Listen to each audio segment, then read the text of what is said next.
Abra a sua Bíblia em Filipenses capítulo 3, de 12 a 21. Estamos expondo essa carta.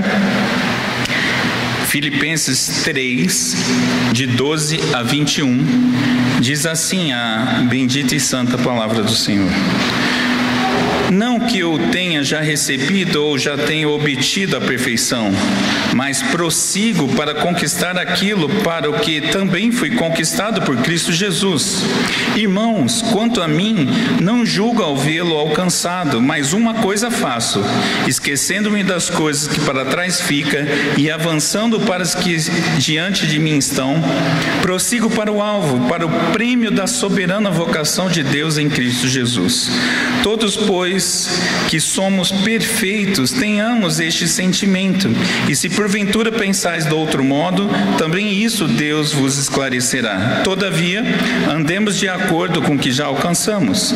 Irmãos, sede imitadores meus e observai os que andam segundo o modelo que tendes em nós, pois muitos andam entre nós, nos quais repetidas vezes eu vos dizia, e agora vos digo até chorando, que são inimigos da cruz de Cristo. O destino deles é a perdição, o Deus deles é o ventre, e a glória deles está na sua infâmia, visto que só se preocupam com as coisas terrenas. Pois a nossa pátria está nos céus, de onde também aguardamos o Salvador, o Senhor Jesus Cristo, o qual transformará nosso corpo de humilhação para ser igual ao corpo de sua glória, segundo a eficácia do poder que ele tem de até subordinar a si todas as coisas. Oremos mais uma vez. Pai bendito, mais uma vez estamos aqui reunidos em Teu nome para ouvir do Senhor. Nós suplicamos em o nome de Jesus, o nosso Senhor e Salvador, que o Senhor fale conosco, usando o Teu Santo Espírito a nos iluminar para compreender a Tua palavra e a Tua vontade para as nossas vidas. Faz isso conosco, Senhor, porque nós carecemos desesperadamente do Senhor. Nós te suplicamos, Pai, em o nome de Jesus. Amém. Meus irmãos, a 95ª edição da Maratona de São Silvestre, que aconteceu agora no último dia 31 de dezembro, teve um dos finais mais inusitados da história, inclusive com quebra de recorde. No final da prova masculina, eu não sei se vocês assistiram, mas o ugandense, que seria uma novidade, um ugandense ganhar, o Jacob Kiplino, ele seguia à frente com uma ótima vantagem. Porém, na reta final, nos últimos passos, faltando poucos metros, o queniano Kibot Kandie deu uma disparada, aproveitando a reduzida e a distração do Jacob, e passou pela faixa de chegada com um passo à frente. Foi fantástico ver essa cena, que significou 0,01 segundo de diferença e que fez com que ele ganhasse a maratona. Jacob se deixou levar, meus irmãos, pela confiança da ideia do já ganhei. Mas, como dizem os comentaristas esportivos, uma prova só acaba quando termina.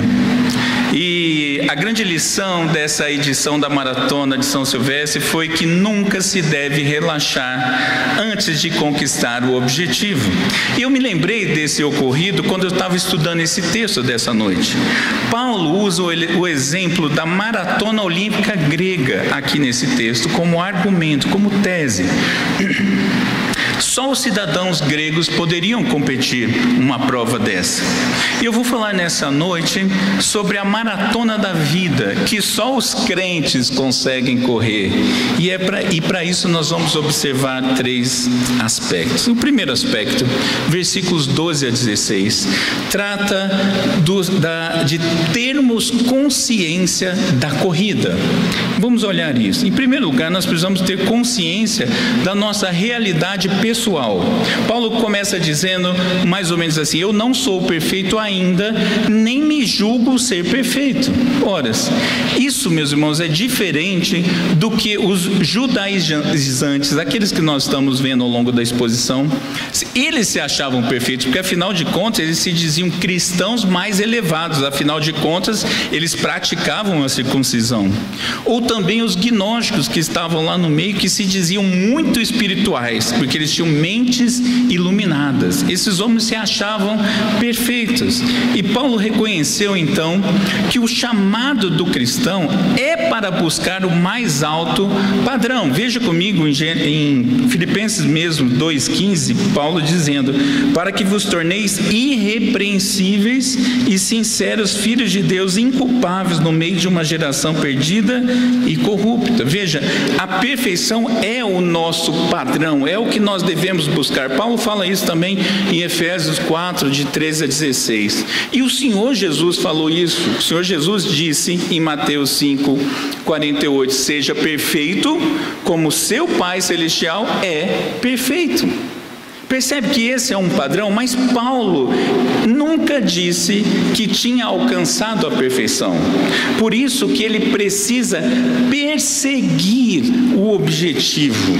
Ele precisa buscar com toda a sua força, com todo o seu ser. E é curioso que essa palavra é usada lá em Atos, quando ele perseguia a igreja. Lembra-se quando Estevão foi morto aos pés de Paulo? É essa noção, buscar com muita vontade. Antes Paulo perseguia a igreja, agora ele persegue a Cristo. Ele busca a Cristo com muita intenção. Em segundo lugar, nós precisamos ter consciência nessa corrida do nosso objetivo. Por que nós corremos? Paulo diz que ele prossegue para Cristo.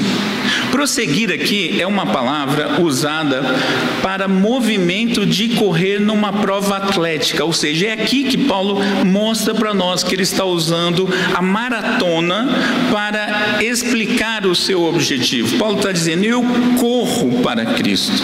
É uma prova longa, mas eu corro, eu não paro, eu não cesso de correr, eu prossigo para Cristo, porque o objetivo dele é viver para Cristo. Lembra-se que no capítulo 1, versículo 21, ele diz: o meu viver é Cristo, para mim o viver é Cristo e o morrer, lucro. Então Paulo está lembrando aos nossos irmãos de Filipos qual era a razão desta vida. Não era a própria satisfação, mas era buscar a Cristo. A razão da nossa vida também é o mesmo. O objetivo da nossa maratona nessa vida é Cristo. Nós não corremos essa maratona, ou não vivemos, ou não devemos viver pelo menos, esta vida por outro motivo que não seja Cristo. Esse é o principal centro aqui desta passagem. Paulo está dizendo: você vive pelo quê? Qual o seu objetivo de vida? O que você busca? O que você persegue? Mas ele ainda continua dizendo que nós temos que ter consciência do que precisa ser feito. Ora, para correr, você faz o quê? É só correr? Sair por aí disparado de qualquer jeito? E ele dá umas dicas para a gente. Em primeiro lugar, ele não olha para trás. Um corredor não fica olhando para trás. Nós temos aqui o Silvestre, que é um grande corredor, pode depois explicar para você como faz isso, mas a ideia é que você não corre olhando para trás, você corre olhando para frente. Raramente você dá uma espiadinha, no caso da maratona, para onde você vê onde está o seu adversário, mas o alvo é olhar para frente. E ele diz como isso? Esquecendo-me das coisas que para trás ficam. Paulo corre empenhado, Paulo não olha para trás. Isso significa que ele não olha para a sua vida passada, da qual antes ele achava que ele era o melhor. Lembra o último sermão, que ele falava: não, eu sou muito bom, se eu tivesse que justificar a salvação pela minha prática, eu poderia fazer isso. E aí nós vimos o sermão de domingo passado, porque ele era um bom judeu, aliás, um excelente judeu. Mas a velha vida de Paulo levava o próprio Paulo à morte e levava os cristãos à morte. Não era isso que importava para ele. Paulo também não olhava para trás para ver os seus próprios acertos.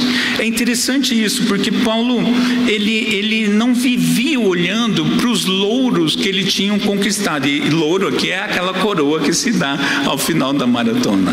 Paulo está dizendo, olha, eu não fico olhando para trás para a minha vida. Eu fiz coisas boas, sim, eu acertei, sim, mas isso não importa mais. Eu não fico perdendo meu tempo olhando para trás, porque o meu alvo é Cristo e eu sigo para frente.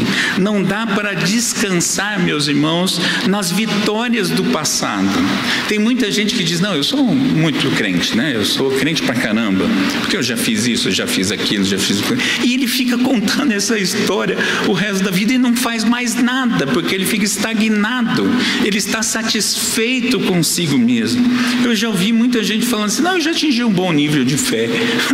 Oi? É engraçado isso. Eu já vi pessoas mais idosas dizendo assim, não, já estou numa fase que eu não preciso mais, eu já cansei, já fiz muita coisa, agora deixa para os meninos mais novos. Essa maratona não acaba até o Senhor nos levar ou até Ele voltar. Não tem jeito de nós ficarmos parados. Por isso ele continua dizendo que ele segue em frente sem se distrair, fixa seus olhos no futuro, avanço para as coisas que estão à frente. Essa é a noção. Ele tem os olhos e a mente fixas no alvo, tanto no alvo quanto no prêmio. É engraçado que ele usa aqui essas duas palavras, alvo e prêmio. Alvo é a linha de chegada, prêmio é a coroa de ramos. Alvo, a gente pensa no alvo durante a corrida. Após a corrida, a gente pensa no prêmio. Paulo está mostrando aqui que ele busca a perfeição almejada em Cristo e depois, quando ele alcançar isso, ele vai ter a perfeição dada por Cristo. Ele não está falando que é ele que faz. Ele está dizendo que ele corre em busca do Senhor e o prêmio dele é Cristo. E nós, meus irmãos, seguimos sendo feitos diariamente à imagem de Cristo, até que essa obra seja totalmente completada. Nós teremos a perfeita imagem de Cristo e no futuro nós viveremos na presença de Deus eternamente. Mas esse é o nosso objetivo. Nós não chegamos lá. Nós corremos olhando para isso. Agora, Paulo também nos instrui a seguir conforme o nosso próprio preparo. Ele diz de acordo com as coisas que nós já alcançamos. E aí, ele faz um jogo de palavras dizendo, ainda, eu estou falando com as minhas palavras, você vai seguindo o texto na sua Bíblia. Ainda que nós sejamos perfeitos, nós somos perfeitos. Ora, mas Paulo não havia dito agora há pouco que ele não alcançou a perfeição? Como que agora ele diz que é perfeito? A palavra aqui, traduzida por perfeito, ela é traduzida também por maturidade. O que Paulo está falando é que nós devemos buscar viver a maturidade cristã e nós temos experimentado isso. Todo crente deve, no dia seguinte, ser melhor do que o dia anterior. Você deve se tornar mais maduro. Se você olhar para a sua vida no passado, se você já tem mais tempo de caminhada com Cristo, é para você perceber que hoje você é mais perfeito, você é mais maduro. Não faz muito sentido, eu já ouvi isso algumas vezes, a pessoa fala assim, eu não me sinto pronto ainda para fazer isso, para assumir aquilo na igreja, para fazer tal coisa e tal. Tá, mas a pessoa que fala isso deve ser um neófito, deve ser um novo na fé, se converteu, a conversão aconteceu há poucos dias atrás. Quanto tempo você tem de vida com Cristo? Já tenho 5 anos, mas eu ainda me sinto novo na fé. Oi? Você já tem tempo com Cristo, você já tem condição de correr essa corrida. essa noção que Paulo está dizendo. Nós corremos com aquilo que nós já alcançamos e a gente vai melhorando ao longo dessa caminhada. E assim, nós devemos seguir conforme a nossa própria maturidade. A maturidade, ela é verificada pelo conhecimento dos princípios básicos da fé, do conhecimento da palavra.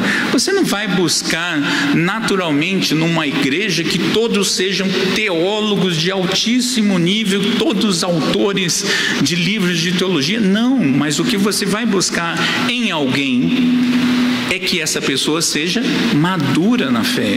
E isso significa que ela conhece bem a palavra de Deus, ela manuseia bem as escrituras, ela sabe aconselhar, ela sabe instruir alguém, ela sabe confortar, consolar. Agora,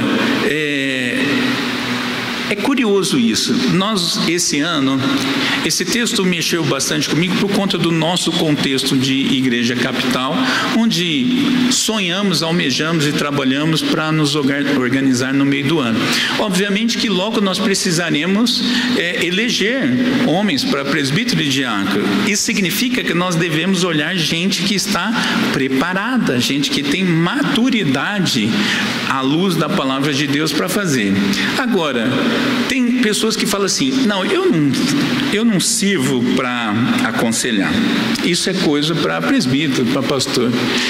Curioso isso, né? A igreja deveria ter um grupo gigantesco de gente pronta para aconselhar, porque isso não é exclusivo de oficiais. Todos nós devemos estar maduros na fé e buscar ser cada vez mais. O Hernandes Dias Lopes, ele diz que o cristão maduro, ele faz uma avaliação honesta e se esforça para se melhorar. Essa é a noção da pessoa madura. Ele reconhece que não é perfeito, mas ele sabe que ele precisa melhorar, mas ele também sabe que ele tem muito a contribuir.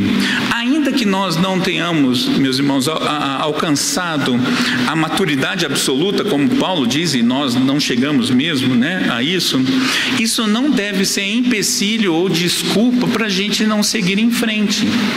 Eu não consigo correr essa corrida da vida, essa maratona da vida, porque eu ainda não sou muito maduro, eu vou ficar esperando aqui um pouco mais para ver se Deus age. Não, nós precisamos crescer. Pedro, eu sempre cito esse texto, né, porque é um dos meus prediletos. A segunda carta de Pedro 3,18 vai falar que nós devemos crescer na graça e no conhecimento do nosso Senhor e Salvador Jesus Cristo.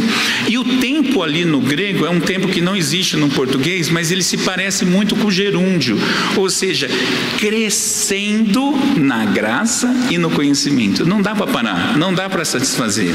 Nós não devemos pensar de outro modo a nossa vida.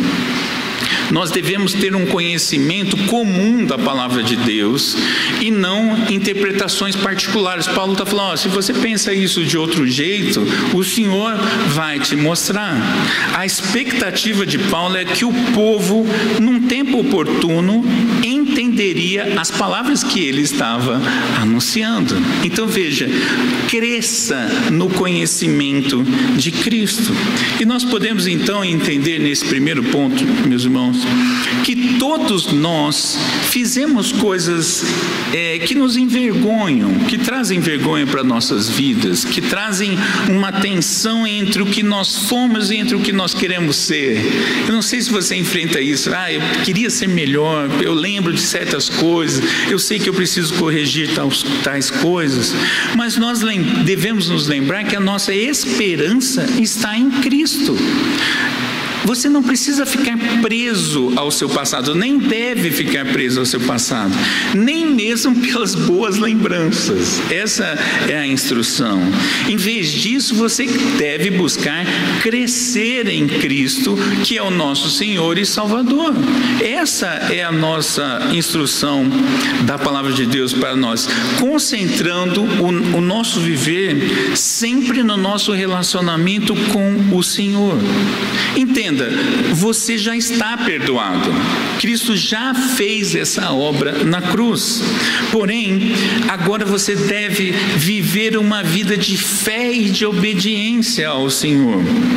Você deve buscar, desejar uma vida mais plena, mais cheia de significado por conta da esperança em Cristo. A maturidade cristã, meus irmãos, envolve agir de acordo com o conhecimento que você já recebeu. Como eu disse ainda há pouco, alguns dão essa desculpa, né? Eu ainda não estou muito pronto para assumir isso, eu não estou muito pronto para aconselhar, eu não estou muito pronto para fazer tal coisa. Você não vai estar pronto, absolutamente, até a glória. Então você não pode usar isso como desculpa. Porém, o Senhor nos chama para viver de acordo com o que nós já aprendemos. O que você já sabe, com certeza é mais do que uma pessoa que acabou de se converter, por exemplo. Se alguém entrar aqui e se converteu hoje, você já sabe mais do que ela. Então você passa a ser esse modelo de vida para ela. O Senhor, meus irmãos, então nos chama para uma vida de maturidade. O crente tem que desejar ser maduro e tem que trabalhar para ser maduro. Não dá para viver engatinhando na fé. Nós temos que correr, nós temos que estar prontos para isso. Mas em segundo lugar, nós não podemos nos distrair com os inimigos da cruz. Versículos 17 a 19. Veja, nós temos que correr com os bons corredores, não com os maus. Paulo está dizendo, imitem-me como eu imito a Cristo, ou como ele disse aos Coríntios, né? 1 Coríntios 11:1, sejam meus imitadores como eu sou de Cristo. E ele diz ainda, observem os que andam segundo o modelo que tem em nós. Provavelmente eles estão fazendo referência aqui, ele está fazendo referência a Timóteo e a Epafrodito, que eram dois homens que nós vimos aqui as características deles num sermões para trás. Quando se deu a minha conversão, esse texto ele me incomodava, tanto esse quanto o de Coríntios, porque eu falava, cara, Paulo é abusado, né? Ser de meus imitadores, eu tenho que ser imitador de Cristo. Mas nós vemos Cristo nos nossos irmãos, na nossa família da fé. Veja como diz o autor de Hebreus, capítulo 12, de 1 a 2. Portanto, também nós, visto que temos a rodear-nos o quê? Tão grande nuvem de testemunhas. Nós olhamos para a nossa fé, olhando para os nossos irmãos. E o texto continua. Livremos-nos de todo peso, ou seja, tem coisas que não são pecado, mas que nos atrapalham a corrida. E ele continua ainda, e do pecado que tão firmemente se apega a nós. Ou seja, nós temos que nos livrar de nós mesmos e do nosso pecado. E olha a expressão do autor de Hebreus: corramos com perseverança a carreira que nos está proposta, olhando firmemente para o autor e consumador da fé, Jesus. Veja que esse tema de corrida é um tema que perpassa as Escrituras, e que nós fazemos isso deixando as coisas para trás e olhando para Cristo, e que para fazermos isso de uma maneira melhor, nós devemos olhar para os nossos irmãos mais maduros, irmãos e irmãs mais maduros que servem de modelo para a nossa caminhada. Nós corremos com os bons, com os irmãos em Cristo, e não com os maus exemplos. Quem são os maus exemplos? Eles podem ser tanto os... Aqui no texto não dá uma precisão. É sabido que tinha dois grupos atrapalhando lá em Filipenses, né? Lá em Filipos. Podem ser os sensualistas, ou seja, os libertinos, aqueles que estavam vivendo de forma devassa, ou mesmo os judaizantes, os legalistas. Seja quem for, seja se for os dois ou um ou outro, o fato que Paulo está dizendo, eles são muitos e estão no meio da igreja. Abra o olho, atenção, percebam. Sobre eles eu já falei várias vezes, provavelmente quando ele estava junto lá em Filipos. Agora Paulo está lembrando, eu já falei desse povo várias vezes. E agora eu falo em meio às lágrimas. Paulo tem um interesse genuíno pela vida daqueles irmãos. Paulo usa 2 vezes aqui essa expressão, essa palavra irmãos. É um reconhecimento, embora ele seja apóstolo, ele está dizendo, nós somos iguais. E eu choro por os irmãos que estão muito provavelmente abandonando a fé, por conta dessas pessoas, por conta desses lobos no meio das ovelhas. E aí Paulo vai chamar a atenção, dizendo o seguinte: se você está correndo com eles, perceba o que vai acontecer com eles. Ora, em primeiro lugar, o destino deles é a perdição eterna. Não é que eles vão morrer e pronto, acabou. Não, o caminho que eles seguem é o caminho da destruição. O destino deles é ruim. Quem anda com esse povo vai acabar se dando mal. E aí ele dá sinais desse caminho que esses homens percorrem. Em primeiro lugar, o Deus deles é o próprio ventre, a natureza sensual. Alguns autores falam explicitamente que eles olham para o próprio umbigo. Veja, Paulo está dizendo, corra olhando para Cristo, mas tem gente no meio de vocês que olha para o próprio umbigo. Essas pessoas não são confiáveis. E diz ainda que a glória deles, ou a vanglória, não é? Está na sua própria infâmia, ou seja, naquilo que eles deveriam ter vergonha, é o que eles dizem que eles são bons, e é o que eles passam para as outras pessoas. Eles buscavam a autossatisfação nos prazeres e não em Cristo. Existe, meus irmãos, uma luta na nossa vida, nessa caminhada, que é a luta entre a autossatisfação e o autossacrifício, porque o Senhor nos chama para negarmos a nós mesmos, tomarmos a nossa cruz e segui-lo. Não há espaço para buscar essa satisfação nas coisas, nos prazeres deste mundo.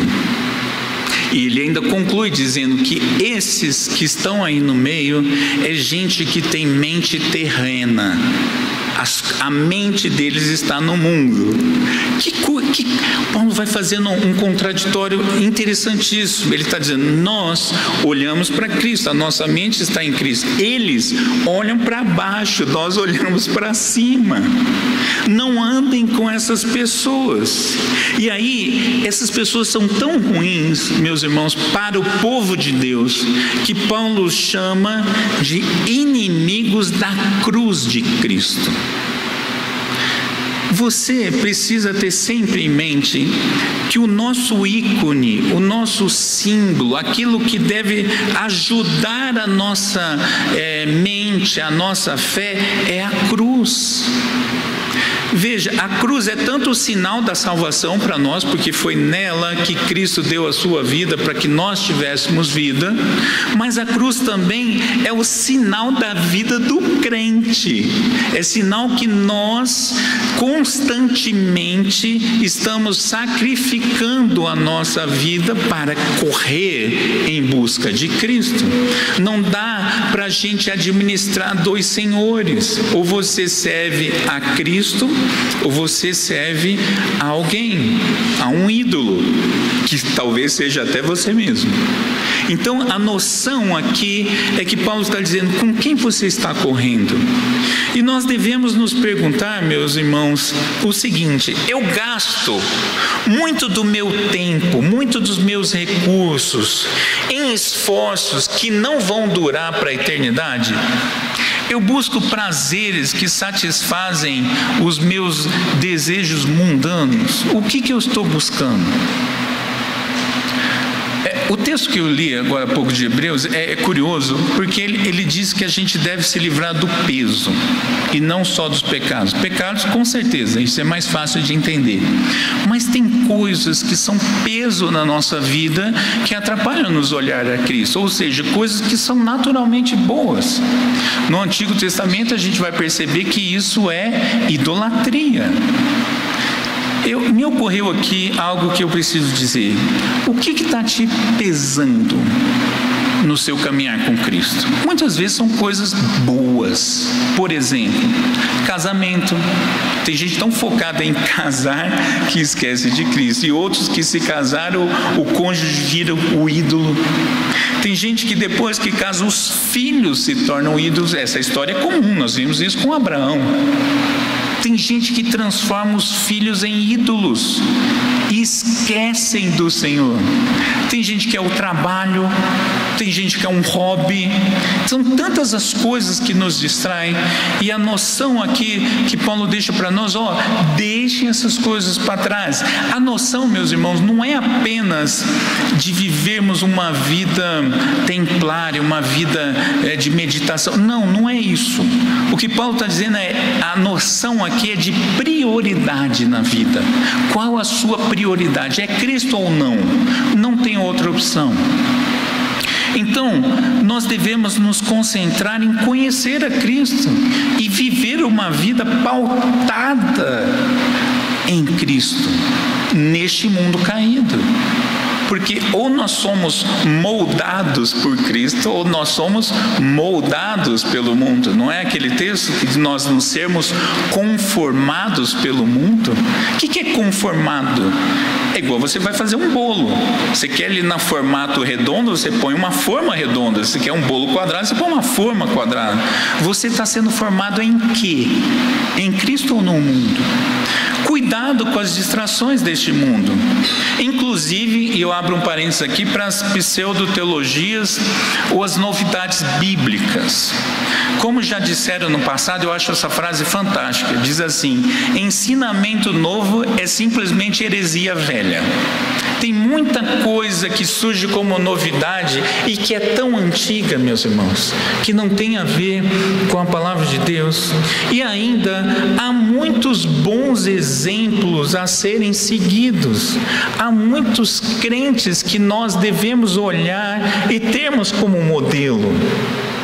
Eu mesmo me aconselho, me espelho, busco conversar, estar na maneira que é possível com alguns pastores. Eu tenho aí uma mão de pastores, uns 5, 6 pastores, dos quais eu tenho contato pessoal e que são modelos para mim. Agora, eu não posso só ficar olhando nesse sentido. Eu tenho que ser modelo para os outros. Você tem que ser modelo para os outros.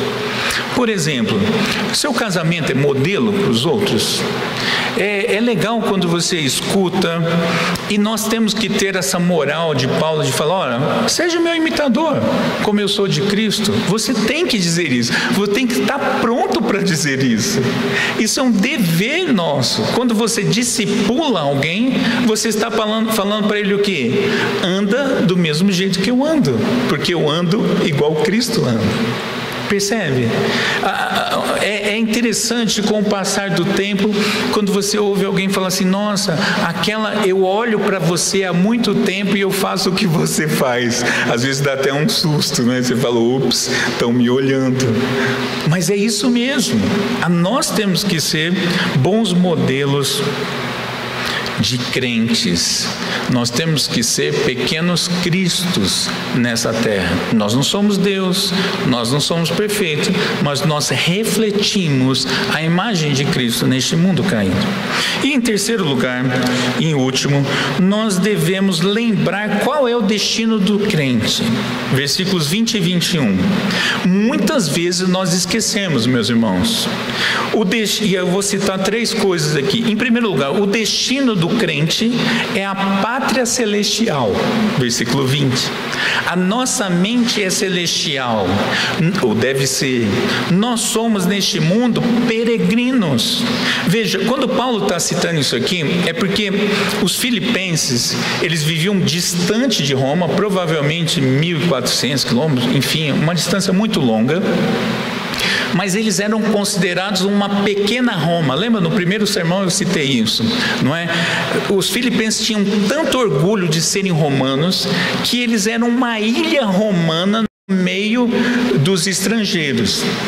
E Paulo está usando essa analogia. Ele fala, olha, nós somos cidadãos sim, mas cidadãos do céu. Não fixe o seu olhar em Roma. A nossa cidadania, ela é celestial. E todo cidadão tem privilégios e obrigação, certo? Um bom cidadão. Quando você olha para um bom cidadão, você está querendo dizer o quê? Ele cumpre as leis e ele, por isso, se beneficia da cidadania do seu país. Agora, bons cidadãos celestiais são aqueles que promovem os interesses do céu na terra. De verdade, você consegue ser visto como um bom cidadão dos céus? As pessoas estão olhando para você e dizendo, aquele ali não é deste mundo, ele é diferente. Será que nós estamos sendo olhados assim?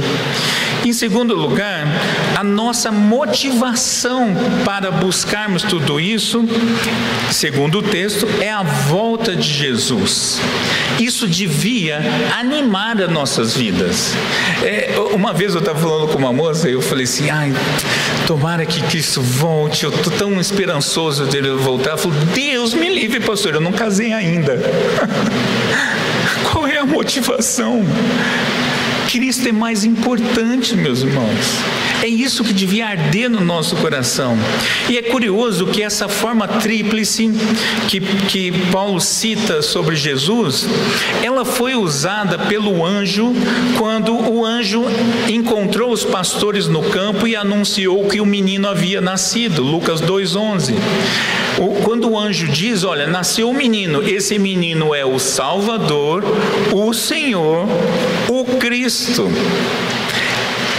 Ele é o Todo-Poderoso, aquele que veio para nos salvar.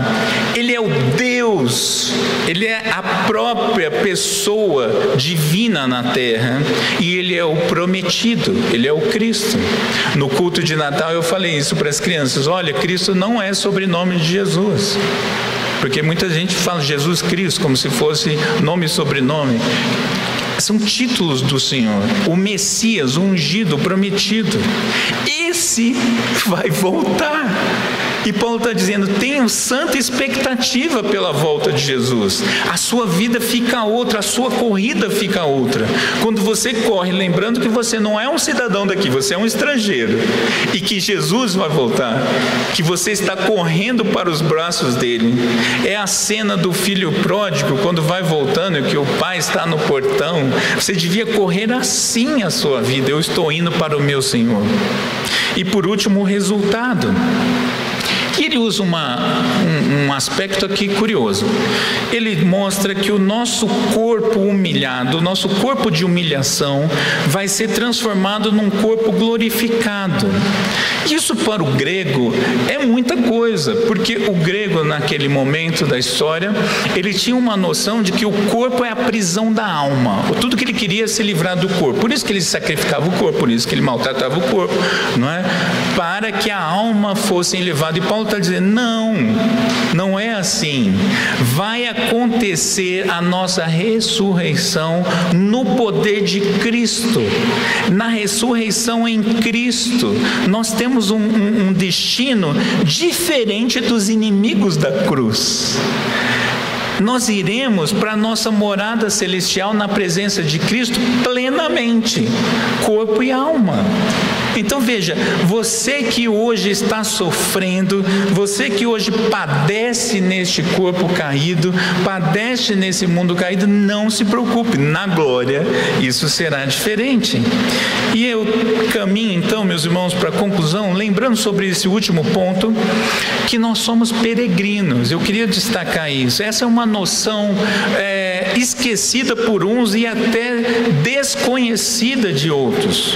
Porém, esse é um dos mais importantes conceitos para a vida prática do crente. Você precisa viver com essa consciência de que este não é o seu mundo. Seu mundo está por vir. Aqui nós somos cidadãos brasileiros, mas nós somos mais ainda cidadãos do céu. Então, nada deveria te abalar, porque você deveria pensar assim: eu só estou de passagem, eu vou para a glória. O corpo que eu possuo, por exemplo, que passa por dificuldades, ele não é desprezado. A nossa condição caída é um sinal da nossa condição humilde, porque nós estamos padecendo sim. Agora nossos corpos estão sujeitos a dor, sofrimento, fraqueza, tristeza, mas eles serão refeitos e viveremos de maneira imortal a partir da glória e de maneira imperecível, diz Paulo aos Coríntios. E hoje, meus irmãos, nós estamos no mundo caído, mas no futuro nós vamos experimentar uma plenitude da carne e do espírito na gloriosa presença de Cristo. Cristo que é o Senhor e Salvador. O que nos ajuda, ou que deveria nos ajudar nessa vida, especialmente nos momentos difíceis e especialmente também nos momentos muito bons, porque na dificuldade o crente olha para Jesus, mas na bonança, aquele emprego novo, aquela promoção, aquela mudança de vida, casou, agora a vida está legal, essas coisas muitas vezes nos confundem, mas nós deveríamos nos lembrar do céu, ter o desejo do céu. Isso deveria nos ajudar, porque a nossa pátria é lá, a nossa salvação vem de lá e nós iremos para lá. Então por que você está preocupado com isso aqui? Estamos, meus irmãos, numa maratona e não numa caminhada. Aquelas caminhadas que a gente faz na praia ou no parque, contemplativa. Não dá tempo para perder, nós não temos tempo para perder. O nosso ritmo não pode ser menor do que de uma maratona. Você não pode ser um caminhante, você tem que ser um atleta em busca de Cristo. E uma vez, a lógica aqui desse texto é, uma vez que nós já fomos justificados em Cristo, agora nós corremos a maratona da santificação, sendo cada dia feitos mais à imagem de Cristo. Nós também estamos experimentando a perseverança dos santificados ou dos santos, isso obviamente sustentados pelo Espírito Santo, que há de garantir a conclusão dessa boa obra, como vimos no primeiro capítulo, e seguimos rumo à glorificação na presença eterna de Cristo, o Pai e o Espírito. Nós não devemos deixar, meus irmãos, que nada desvie os nossos olhos do nosso objetivo, que é Cristo. Nós temos que ter a persistência de um atleta maratonista. O maratonista, ele sabe administrar o tempo, e ele sabe que ainda está longe, mas ele está correndo, ele não para. Nós devemos deixar de lado tudo que é prejudicial para a nossa corrida e abandonar qualquer coisa que possa nos distrair de sermos cristãos maduros. Eu queria que você saísse dessa noite aqui pensando o que está te impedindo e o que está te distraindo de ser um crente mais maduro. Nós temos Cristo como modelo revelado na sua palavra, mas nós também temos os nossos irmãos e irmãs mais maduros que exemplificam visualmente Cristo. Tem gente que fala assim: eu queria tanto ver Cristo. Olha, um cristão maduro, você verá Cristo assim. E como já foi dito, nós também devemos ser bons modelos para os irmãos mais novos na fé. Então, sigamos em frente, até a linha de chegada, onde Cristo virá nos receber. Você já parou para imaginar isso? Que você está numa corrida e quem está segurando a faixa do final é Cristo. Você já exercitou isso? Você está correndo e aquele que vai dar a bandeirada é o próprio Senhor, que vai nos receber e que vai nos dar como prêmio a imarcessível ou a incorruptível coroa da glória. E assim nós viveremos eternamente na presença do nosso Senhor e Salvador Jesus. Vamos orar. Querido Deus, nós necessitamos da Tua palavra, mas necessitamos também do Teu Santo Espírito a aplicá-la em nossas vidas, e que nós sejamos de fato e de verdade reconhecidos como bons corredores da vida cristã, bons atletas de Cristo, aqueles que seguem para o alvo, que é o nosso Senhor, e aqueles que têm santa expectativa da chegada, onde Cristo nos receberá. Faz isso em nosso meio, ó Deus.